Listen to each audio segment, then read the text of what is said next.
This is deja vu all over again, to say the least. And the context is important, too, because it comes as the tensions in this Gulf region are at a boiling point. Sounds like a cliche, but it's truer than ever. A boiling point. A boiling point stoked in no small part by Donald Trump's administration and his Saudi allies, with one of the most hawkish national security teams led by John Bolton in the White House, amidst a real campaign of anti-Iran vilification, demonization of Iran and Tehran, and a crackdown on them in the form of sanctions in order to force them to reopen talks on that 2015 nuclear deal from which the U.S. has withdrawn. There's your context in a nutshell. What happened today? We don't know what caused these explosions. We do know, you're right, 2 incidents in the span of a little over a calendar month.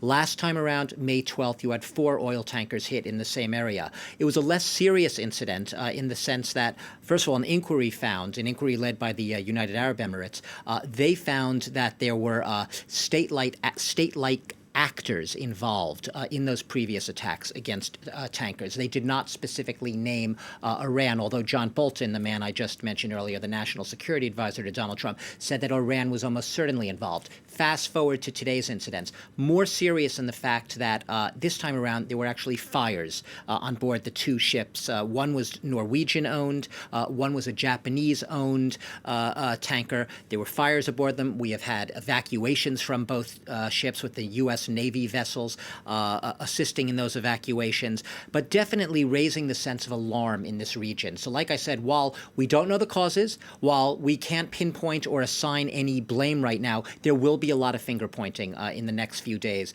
And they're still trying to figure out what happened, especially with one of the tankers. It was suspected torpedo attack. Was it perhaps a mine attack? They just don't know. But it all points to that tension and that volatility in the region. So no finger pointing, but who could be behind the explosions? Who could be? Any range of people. Yeah, could it be Iran? Could it be Iran's surrogates? Could it be some sort of sabotage, some other non-state actor that's trying to stoke tensions and make it look like it's Iran? Could it be the Houthi rebels, which are supported by Iran, Houthi rebels, waging a war against a Saudi-led, U.S.-backed coalition in Yemen? There are so many complicating factors in this. It is a rich brew. It is a soup. Almost impossible to figure out, but you could almost make the point that isn't the point. What you basically have is the confusion sort of helps, in a sense, promote the line that somehow Iran is an aggressor in this region. It is the line that has been day in and day out basically hammered away at by the Trump administration, whether we're talking about Trump or John Bolton or Mike Pompeo, his Secretary of State. Iran has been painted as the villain. Saudi Arabia, while it hasn't specifically said Iran is responsible for these acts, it's clearly with the U.S. trying to promote the image of Iran as a dangerous player in this region, trying to create a lot of mischief. So the investigation does go on. I will say it's taking place in the most volatile region right now possible. That's the thing. We've been showing a map of the region. Tell us why it's so sensitive. Strait of Hormuz, which basically is a very narrow waterway, which carries, depending on your estimates, anywhere from 1/5 to 1/3 of the world's crude oil reserves pass through it. You can see it right there.